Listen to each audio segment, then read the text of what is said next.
Welcome to Inspiration Rising. I'm your host, David Trotter, and we're here to inspire you to rise up in your life, love, and leadership. Well, I love our kids, but sometimes they just drive me nuts. And my guess is if you have kids, no matter how old they are, whether they're 2, 22, or 42, you probably feel the same way. So if you're prone to say things like, "What were you thinking? I can't believe you did that," you are in so much trouble. Maybe you interweave a few expletives as well. Well, this episode is definitely for you. The bottom line is that we all love our kids, and we want to see them have a wonderful life. That's the goal of every parent. But it can be so hard, can't it? I mean, it's really hard. And that's why I asked my wife, Laura Trotter, to join us today. She is a professional educator with 17 years of experience at the kindergarten level, and she's a coach for other teachers within her school district in Southern California. I got to tell you, she is deeply respected by her colleagues and administrators for not only her teaching techniques, but as well as her growing expertise in the area of what is called social and emotional learning. And we're partners in the journey of parenting our own amazing kids. And she models healthy parenting to me every day. You're going to love her and the principles that she's sharing with us. Now, before we jump into the conversation, I want to remind you that enrollment is open for the next session of the Launch Your Life online course and coaching experience. If you're tired of making New Year's resolutions that you just don't keep, the Launch Your Life program provides you with a system to embrace your true identity, cultivate a vision for your life, and develop an actionable plan to take your life to the next level. It's literally a system. System stands for saving yourself time, energy, and money. If you're stuck, overwhelmed, and discouraged with a particular area of your life, or even your whole life, I am ready to help you experience a breakthrough in 2020. So the next session of the Launch Your Life online course and coaching experience begins on January 15th, 2020, and enrollment is limited to only 20 students. To learn more about the Launch Your Life program, visit insporising.com/launch. And if you enroll by December 1st, 2019, you'll receive a significant discount on the retail price. So visit insporising.com/launch. All right, let's jump into my conversation with none other than Laura Trotter. Laura, it's great to have you today. Thanks so much for joining me. Thanks for having me. So today we are talking about 3 revolutionary ways to love your child, no matter their age. And you have a lot of experience in loving children because not only do we have children, but you somehow have this ability to multiply 24 children every year. I do. Man, it's hard work, but I do it. You give birth to 24 kids every year, pretty much. Whoa, that's crazy. Yeah. Okay. Well, you're not giving birth to them, but like you're giving birth to them learning. And that's true. As a kindergarten teacher, that is what I do. Feels like giving birth. I hear about the birth stories every night. So you have spent a ton of time over the last 17 years trying to figure out the best way to teach kids reading, writing, arithmetic, but also how to keep their minds and bodies involved in this learning process as opposed to going crazy. And kindergarten, if you're a listener and you have not had kindergartners recently, kindergarten isn't like back when Laura and I went to school. Like I remember playtime, nap time, all this kind of stuff. There's no time for naps. The expectations are so high now. It is like second grade almost.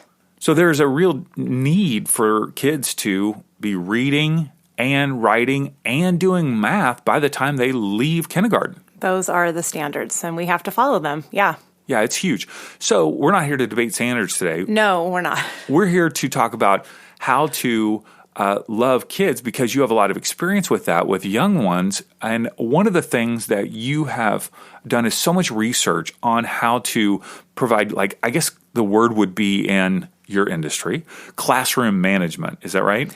That would be it, yes. Okay, yes. How to manage a classroom. You got a lot of kids. They're going to be running around, going crazy. Mm-hmm. And so a number of years ago, I know you came across a book that really revolutionized your way of teaching, but also your approach to kids, even our kids.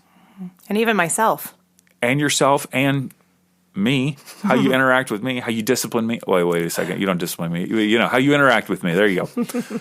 Tell me about why you continue to research this, and tell me about this book. Well, as I, have to teach every day in and day out, the needs of kids, I see their heart and I see how much they need on a daily basis of care and love and just regulating their body. The new tag word line would be self-regulation, social emotional learning. And so as I started reading books, I realized that some of the things I was doing in my classroom was just kind of a Band-Aid day to day, and it wasn't really lifelong lessons to help them self-regulate. And ultimately, that's what I wanted to see them do. Mm-hmm. When you use that word self-regulate, what does that even mean? It's just the ability to manage one's own emotions, one's own body, recognize the feelings they're feeling, and using tools in order to be in a place of learning. Okay. So if they're running around, jumping up and down, punching each other, a lot of hands-on activity in kindergarten. A lot of hands-on. That's how they relate to each other, for sure. Yeah. So unfortunately, although that can be fun on the playground, but in the learning environment, it can be a challenge. It can be a huge challenge when their brain is not in the learning of that I need them to be doing. Okay. So if you're listening to us right now and you're going, I don't have young kids, hang in there, because some of the tools that we're going to be talking about, Laura's going to be sharing, really do play out in how Laura and I, as I'm learning, interact with our 16-year-old, our 20-year-old, and frankly, if you're like 65 and you have a 40-year-old, these tools, these ways of loving them are completely applicable at no matter the age, wouldn't you say? It's huge. It's helped me identify a lot about my own self and how I communicate with others. So that's powerful. Okay, so the name of this book is? It's called Conscious Discipline. And basically what it is, it's a comprehensive brain-based, it's trauma-informed, and it's a self-regulation program. It integrates social emotional learning and discipline, and it addresses the need of the adult first and the child second. Now, is the name of the book Conscious Discipline? It's called Conscious Discipline. Okay, and it's by? It's by Dr. Becky Bailey. Okay, and there are a number of books that she's put out on the market. Yes. That I know one of them, Easy to Love, Difficult to Discipline, is one that's been helpful for you. More the parent component. More the parent component. Okay. So even if you're listening and you are, as we're talking about this, and I'll link this in the show notes, Easy to Love, Difficult to Discipline is more of the parenting one. We recommended this to a woman in the Launch Your Life course that I do, online coaching. Although she is a teacher, she also has kids, and she said this book has like revolutionized the way that she even sees her kids. And she was concerned that the book was too focused on young kids, but she's learning so much across the board. So today, we can't cover all the ways that this way of disciplining or connecting with kids. And please, I feel like I'm throwing in all these caveats because I don't want you to check out thinking that this is just for teachers or just for little kids. Even the term conscious discipline, it kind of has a negative connotation, like discipline, right? Yeah, it's definitely not. Discipline just means to follow something, to be a part of, to be a way so that you can self-regulate, and it's amazing. It's amazing for me to like see myself and how I can be a better person. Yeah. Okay. I just have a flashback to my elementary school principal. Oh my gosh, I'm trying to remember his name. Mr. He looked like Hitler. I swear he was short. He had this little Hitler mustache, and he had a paddle in his office. Yes. I can't. No. Yes, I kid you not. T.C. Cherry Elementary School, Bowling Green, Kentucky, Mr. Oh, I can't remember the guy's name. Okay, anyway, he's probably dead now. Rest in peace, that paddle. I never got paddled, but I saw people get paddled. It can be so scary. Yeah. It can be very scary. I remember this one kid who had he had some challenges. And his name was Johnny. And I remember, man, the teacher would literally grab him by the ear and pull him out into the hallway. Oh, my. I saw him getting paddled once. That's not conscious discipline. No, that's unconscious. That's not okay. That's not good. I think that's against the law now. Yeah. Yeah. Okay, that was like 1985. So All right, let's go to some of the principles, and particularly 3 ways that I know these have revolutionized your way of loving kids in your classroom, loving our kids, and that these will work for any age. So take me through a couple of these concepts here to begin with. Well, let me start by saying something that conscious discipline is so great about is it goes into what are called the brain states. And so it really helps me to understand for myself and for kids what state they're in. And so they describe the brain as survival state, which is the lower brain stem. And so when you're in a survival state, you are more in a fight or flight. You possibly want to lash out more physically if you're in a survival state. And so when you see kids in that state, because they're perceived as threat, and they're basically asking the question, "Am I safe?" Adults ask that. Yeah. So once again, every age, yes, right? So this could be a 16-year-old, yes, going, and you're saying their brain state, if they're in a fight or flight, survival state. They're asking, am I safe? Am I safe? That's the question they ask. Not just physically, but emotionally. Yes. Yeah. And that could be anything that triggers us, whatever that looks like. It could be someone yelling at us. It could be a variety of things that trigger us because of just past experiences. The other state is emotional state. That's more of when we lash out with our verbal. It's out of, we ask the question, am I loved, instead of, and I tell a lot of kids, am I liked? Because, they think, they giggle when they hear, am I loved? But am I liked? Am I loved? And so out of that emotional, what happens is when you get into an emotional state, you start to kind of play the messages, the negative self-talk, and you can really believe those lies about yourself when you are asking yourself, am I loved or liked? Mm-hmm. And so how would I switch into the emotional state from the survival state? Well, it could just depends on what your triggers are and your past emotional pain and things that happen, because everyone has definitely their own things that happen to them in life. And so ultimately what we want to stay in the executive state. That's the prefrontal lobe of our brain that helps us ask questions. What can I learn? I'm curious. I'm here to be focused. All those states, that helps us be focused and ready to learn. But the thing is with prefrontal lobes is that people do not develop their prefrontal lobes until they're 24 years old, fully developed till 24 years old. And so basically I'm lending my prefrontal lobe to not only my kindergartners, but often we have to be the adult to even our teenagers and older, because they're not quite there yet. And so they make decisions and we go, man, they knew that. We thought they knew that. Of course they know the right from wrong. But ultimately we have to remember that if they're not fully developed, then they're still struggling and they're not there yet. And we have to be the ones that model that. We're the adults. And so they're operating, and are you saying from the conscious discipline world of thinking that there are 3 brain states? 3 brain states. Okay. Yep. Emotion or survival. Am I safe? And then there's emotional. Am I loved or liked? And then executive, which is this space of being able to process information, not just in the learning environment, but in a day-to-day work environment, in relationships. I'm able to process different responsibilities, whose part is what in terms of conflict management, all of that. Sure. And you're able to say, what can I learn? Always in that moment, because you're just open to whatever is coming your way. And it's not a triggering time. It's just a part of just growing and learning. As opposed to reacting. Correct. I can't believe you'd say that. What are you thinking? This doesn't. Yes. Yeah. So as I'm hearing you say all this, it's like adults act this way. We could use this. People are in emotional and survival constantly on the road, in interactions at work, all the time. Yeah.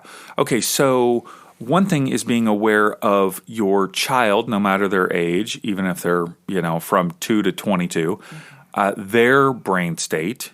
Are they asking, am I safe? Are they asking, am I loved? Are they saying, are we ready to engage and learn?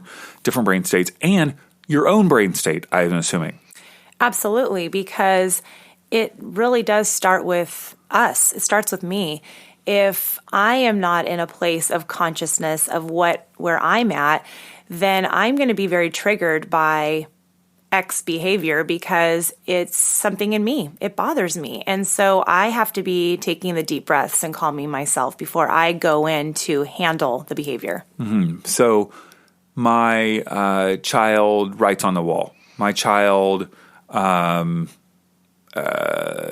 eat their dinner, whatever it might be. Right. Or my child gets a ticket. Yeah. So all of those are opportunities to get into, probably those would be into a survival state. Sure. The parent would be in a survival state, most likely. Sure. Yeah. Or it could be emotional because it's like if our bent is more toward, what were you thinking?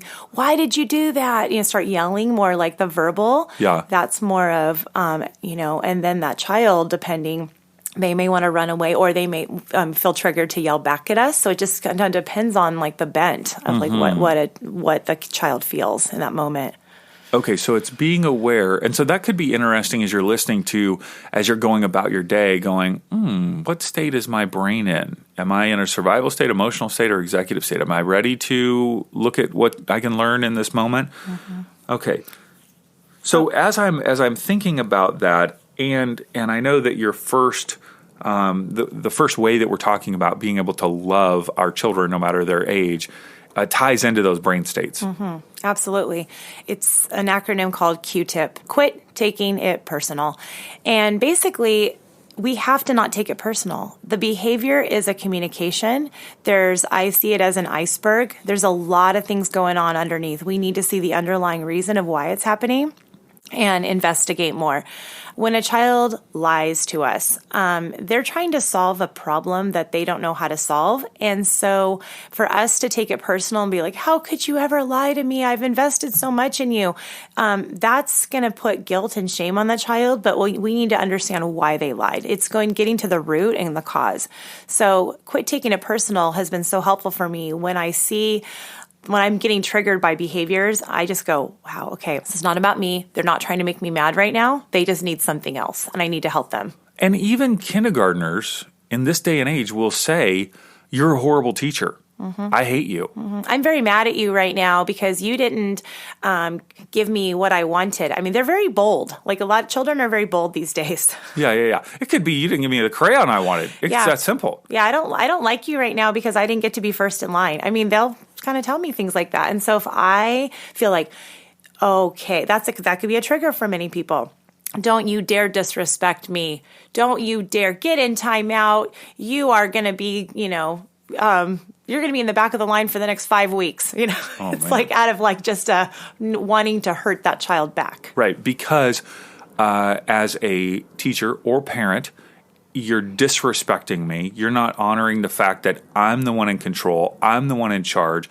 Don't question my authority. So all those things might be, helpful for the child not to do. Unfortunately, if you take it personal, now your brain state, bam, is in a tough place and you're not able to help that child. Right. Because ultimately what I'm trying to do is I'm helping the child learn a skill and learning a new way. I don't want the child to, instead of how can I make that child, I always ask, how can I help a child? I don't want to inflict pain on them. I want to help teach them a new skill so that they next time won't feel the need to yell out at me. It's like they have skills. I'm teaching them skills every day. That's what I'm trying to do. As opposed to straight conformity. And me having control and power over them. Yeah. Yeah. And somehow they would pick up on, if I exert my control, then they'll pick up on this is the right way to act.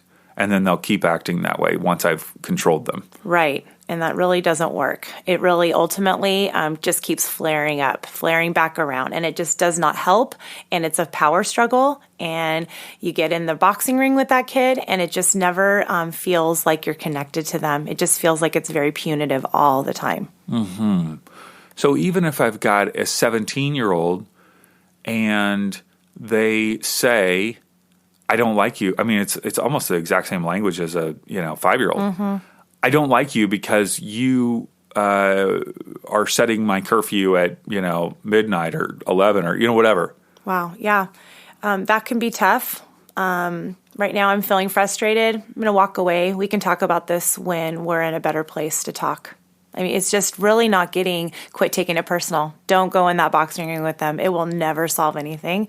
It's just really handling it when both the 17-year-old and you are both in a calm state and ready to discuss it in a way that's, two people communicating in a calm way. Yeah. Okay, so quit taking it personal. So if you're listening today, I would even suggest as you're dealing with your child, having a relationship, engaging, no matter what their age, something is going to come up today, this week, this month, where it's going to be a tough interaction. And I would say be aware of your internal voices the moment that happens, and ask yourself, am I taking this personal? Am I taking this personal? And you might go, well, I'm not taking it personal. They're just not supposed to do this. Okay, well, then you're taking it personal as an affront against your values. Absolutely. Right? Yeah. And I think for me, when I feel, I've become so much more aware of in my own body where I'm feeling the tense, and I'm realizing, when do I feel triggered because I feel a reaction. I've been more consciously aware of myself, and some of the tools I'm giving myself and then passing down is just taking some deep breaths. Deep breaths through my nose, out through my mouth, just releasing, clenching my fists, releasing them open, just calming myself so that I can be ready and available to help the child instead of just going in hot. And you're teaching, or you're using those techniques, I should say, and teaching those same techniques to your class. Yes, I cannot download calm to them if I'm not calm, and so I'm giving them tools when they're in survival state. We've talked about it. When you're in, when you're in the red zone, that we talk about it. Maybe go take a drink of water. Maybe go take some deep breaths. Walk around the classroom. There's a little place in my room called the safe place. Just they can go sit and decompress. There's coloring. There's a feeling sheet. There's lots of tools for them to calm down, and then they come back. It's just a place just to go decompress. It's not punitive at all. What I love hearing about is how the children in your classroom then are passing these tools along to their own parents. Yes. I have parents often will say, wow, last night I was very frustrated with my child getting them to bed, or something just kind of flared me up, and my child said, Mommy, keep breathing. You've got this. You can handle this. And they'll share that with me, and they're like, I know that's coming from you. Thank you, because I did take a deep breath, and it was mindful. It really knocked me out of my moment when I was feeling very frustrated. So powerful. Yeah, super powerful. Okay, so quit taking it personal. Revolutionary way, number one, to love your child. Because if you're taking everything personal, you can't be in a place of loving them. Correct. You cannot. Did you know that I wrote an Inspiration Rising manifesto? I wanted to capture the heart of what we're doing on the podcast, on social media, and through our coaching experiences. We have people from all over the world who are reading these 7 powerful sentences to remind themselves of their true identity and feel empowered as they start their day. So if you want a physical copy of the Inspiration Rising Manifesto mailed to you anywhere in the world, just head on over to insporising.com/manifesto. That's insporising.com/manifesto. The next one is connection over correction.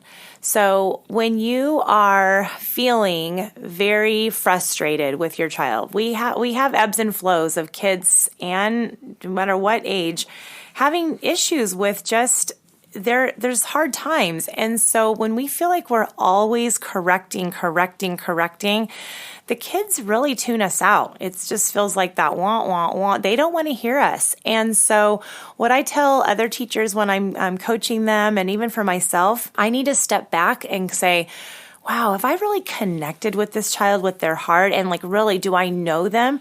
Have I done something with them that they really love? Maybe just sit for 5 minutes in the classroom, because I have 24 kids. But if I know a child is really struggling and wanting my attention, I will take the time to build blocks with them, have a lunch with them, color with them. And that goes for teenagers. Hey, do you want to have a lunch date?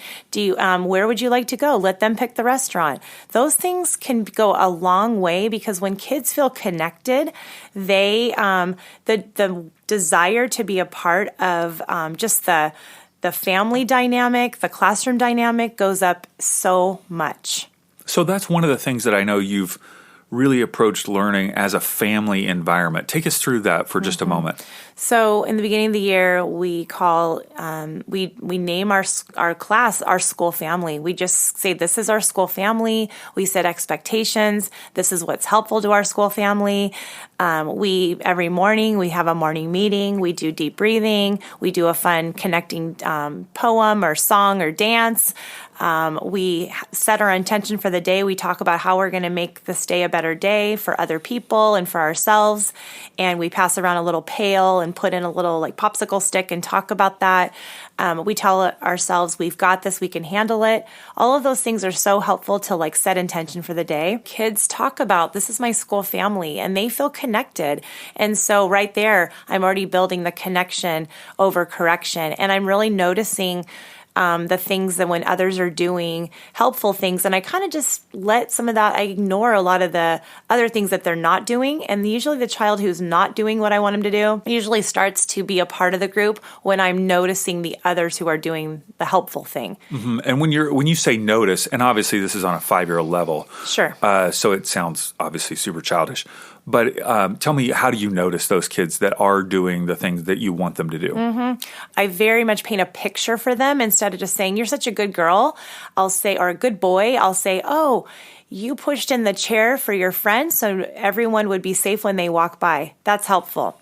I really name it. Even for a teenager, they love compliments. They love it. Like the other night I had some high school students come in, and I was like, wow, you guys really cleaned up the classroom so well. You wiped down the tables, and their faces were just smiling and beaming. I really appreciate the way you took care of my classroom when you were doing the science night for the kids, and the way you guys taught them was so helpful. For our own kids, I notice you work really hard. You're on time for your shifts. You're there every day. That's probably so helpful for your boss. Just giving them those little moments to find ways to help them. But that's so cheesy. It can be, but you know what?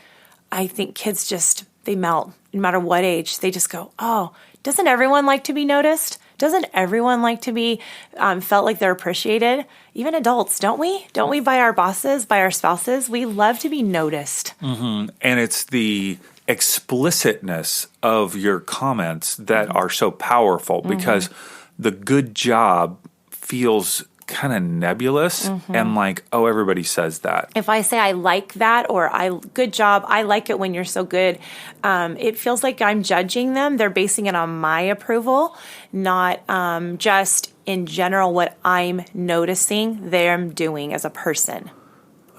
So you'll even say, I noticed this. Because when I say I like it, then I'm judging them. It's based on me, my approval. And I want them to be intrinsically motivated to be helpful to the school family, not to me. But by saying, I notice. Interesting. Or just start to say, you were sitting with your body calm on the rug and listening. That's helpful, because they're you.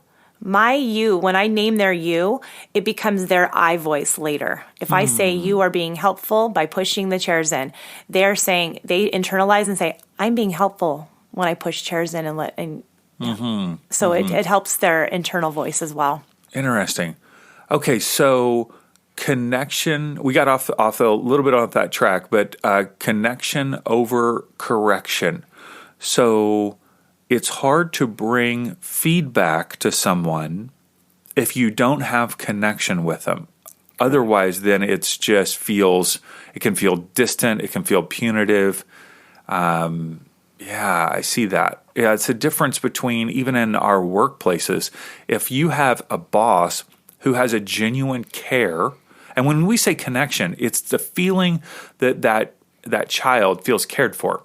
Sure. They know you love them. Yeah. And they feel that. You should know that I love you. Well, no, nobody just should know. You got to feel it. Right. If they feel safe and loved. And that's the thing. if we are developing cultivating a culture of safety and love in the workplace, in our classrooms, in our home, then there's that connection. And then it's almost like you've earned the right to give some correction because they feel safe and loved. They don't feel like they want to run away. Yeah. And it's so funny because that word correction on the surface, you are correcting a behavior. But ultimately, it's so funny how words take on so much negative connotation in our culture. I know you use a lot of time the word feedback, giving the child feedback on that, this was or was not helpful to the school family or to their learning environment.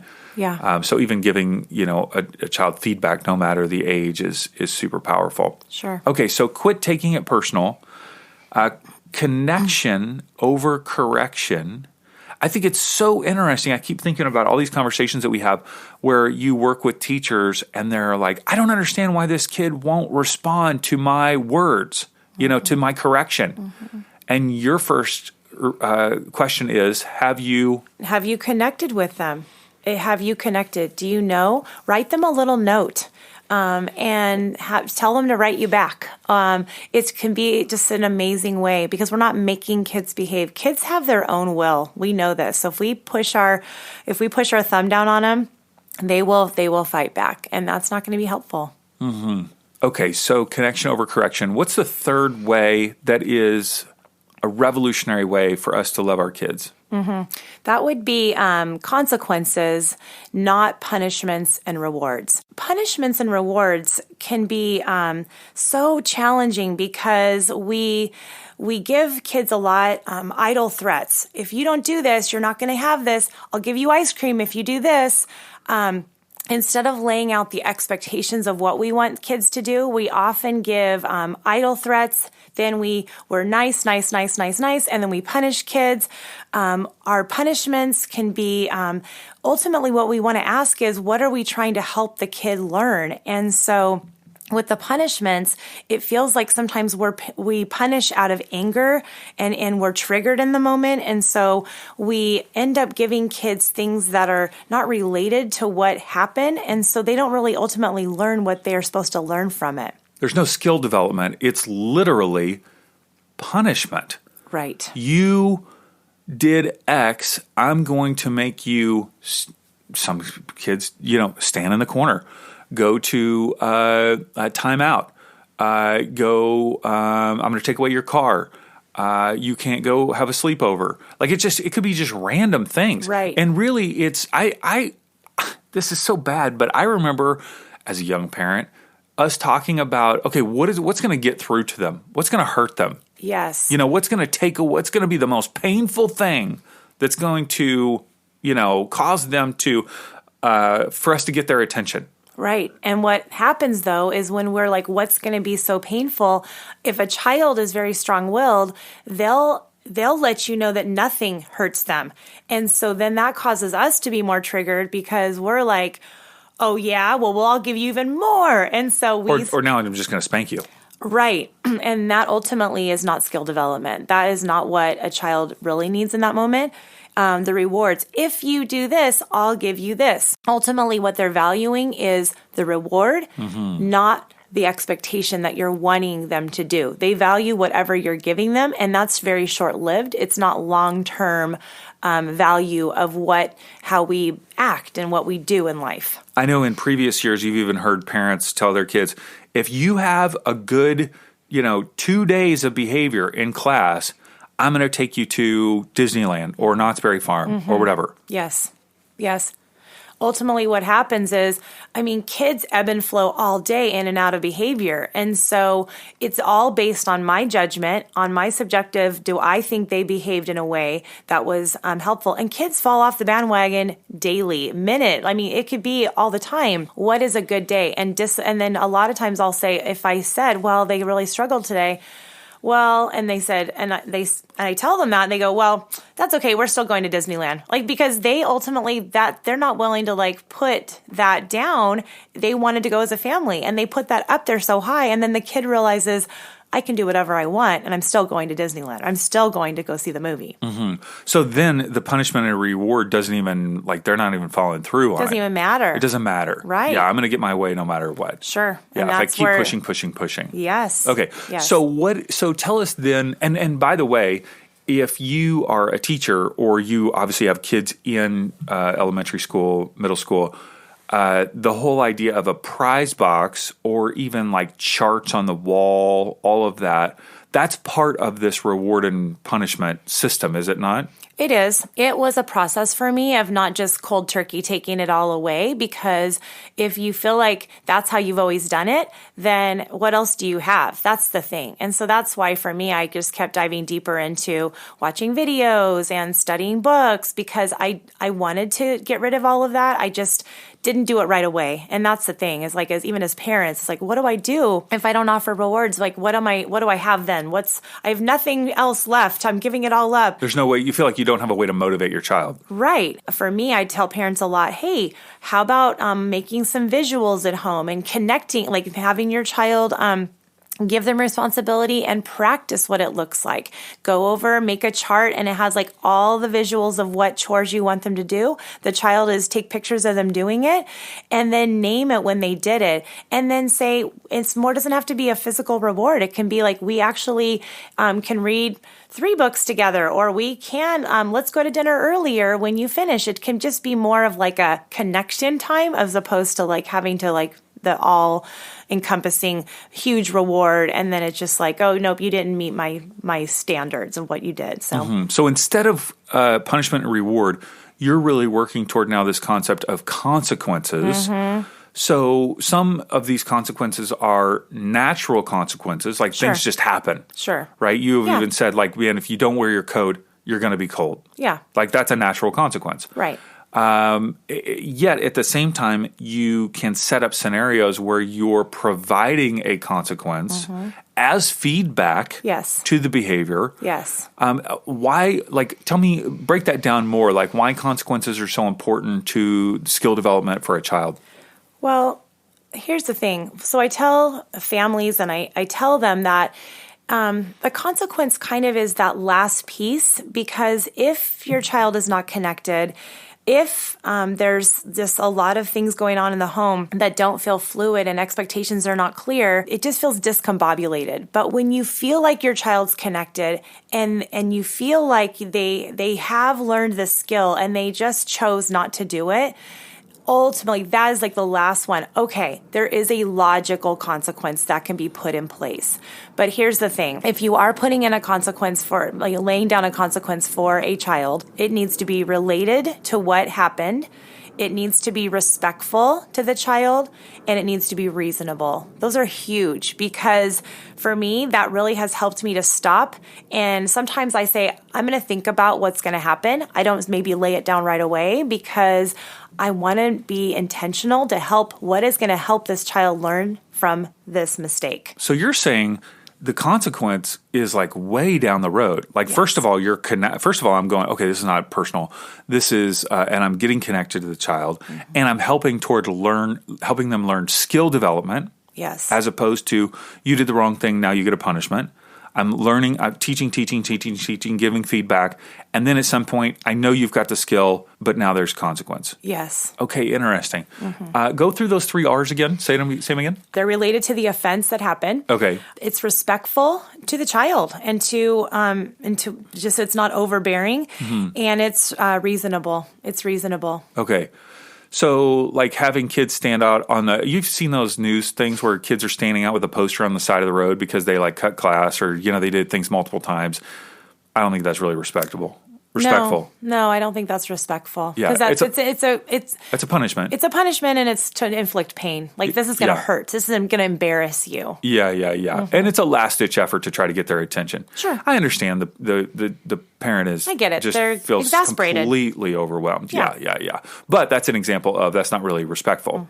Okay, so give me an example, and for parents listening, obviously this is a kindergarten context. Give me an example of something where you have provided a consequence to a child this year that met all of those 3. And it could be super simple. It could be a kid punches another kid, or it could be something else. Like, give me an example. If a child, let's say, punches another kid, when both parties are calm, I do a restoration process where I have them come back, and the victim will basically get to use their voice, their assertive voice, to share with the child who hit them how they did not like it and what they wanted them to do next time. So I'm teaching them assertiveness on how to speak up for themselves, because that's where the tattling comes in. They don't know what to do. So I would basically help the victim share with the person that hit them what they didn't like and what they wanted to do next time.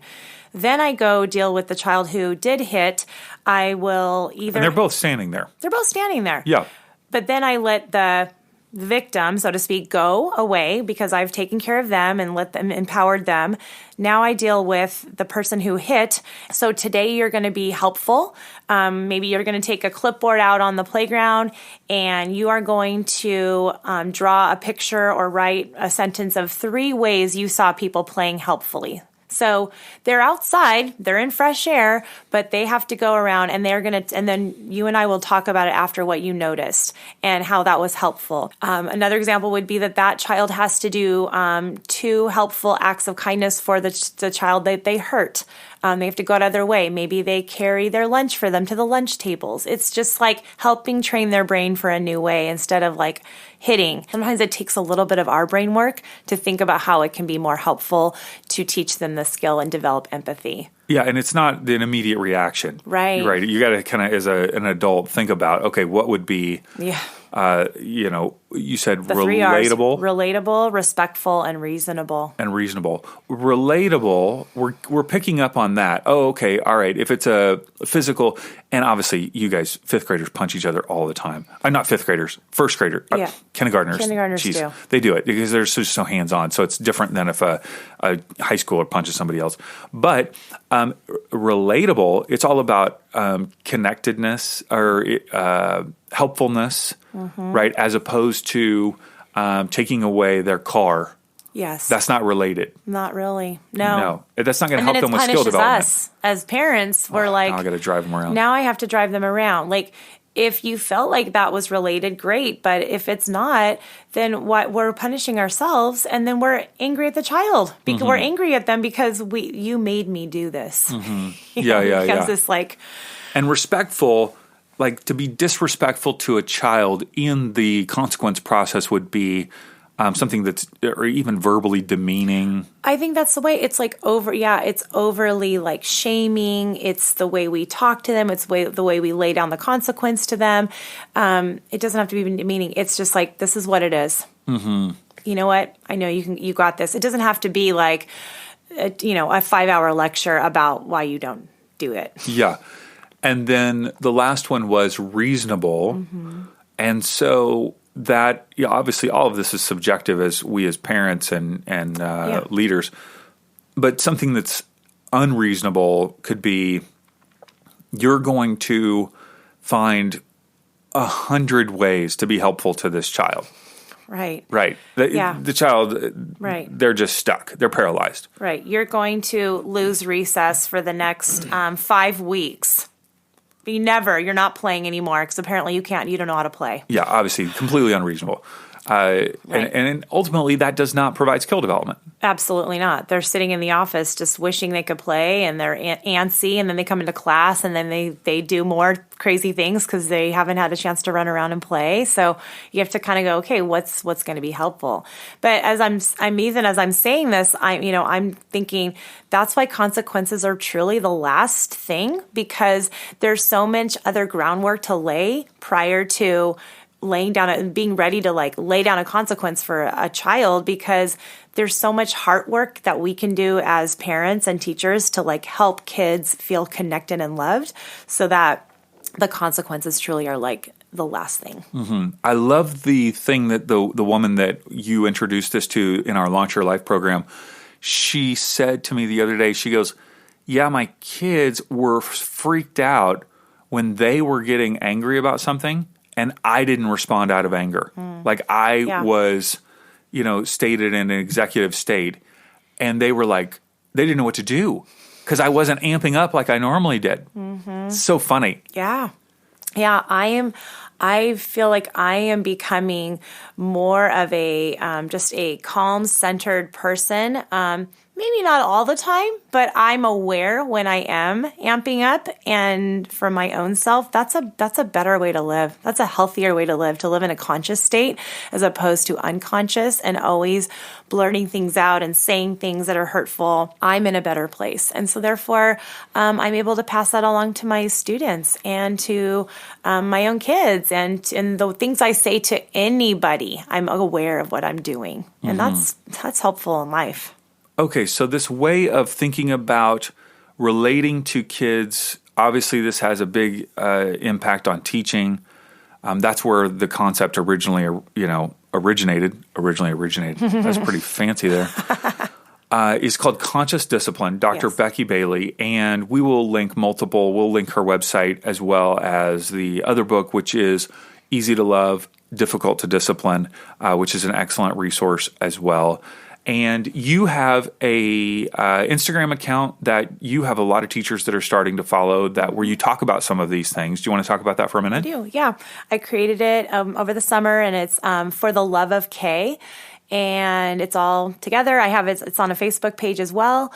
And often I'll just post little quotes from Conscious Discipline and things that I just pop in my head that I'll just post to help people. It helps me. It gets it out of me and just puts it out there. And I know it's been helpful for many people. So For the Love of K. Mm-hmm. That's not K-A-Y. There's not a woman named K. Right. Letter K. Like kindergarten. As in kindergarten. Okay, I'm a little slow. All right, got yeah. At first, I was like, who is this K woman that you love? I'm confused. All right. So For the Love of K, and even if you're not a kindergarten teacher, it's a great resource. Sure. But if you are a kindergarten teacher, it's a wonderful resource. It's dead on. So connect via the links in the show notes. You can get those by swiping up on your phone or at our website, insporising.com. Laura Trotter, you're an expert. Thank you for having me. Oh, my gosh. Good to be here today. I just, you're the best parent. Like, I'm the worst. Oh, don't do that. Oh, stop. Look We're at that. partners. Okay, we're in it together. Jeez. You're always so far ahead of me in parenting. We're partners. We're a team. Good. Team Trotter. Woohoo! All right. Ay. I'm super thankful for Laura joining me for this conversation. And if you want to hear more from her, reach out to her on Instagram or Facebook at For the Love of K. And if you found this episode to be inspiring or helpful, please share it with a friend. Tell them to subscribe to the Inspiration Rising podcast on a podcast app such as Apple Podcasts, Google Podcasts, Spotify, or Stitcher. Open up any of those apps, search Inspiration Rising, click subscribe to ensure that you get every episode delivered right to your phone. All right, until next time, have a wonderful week.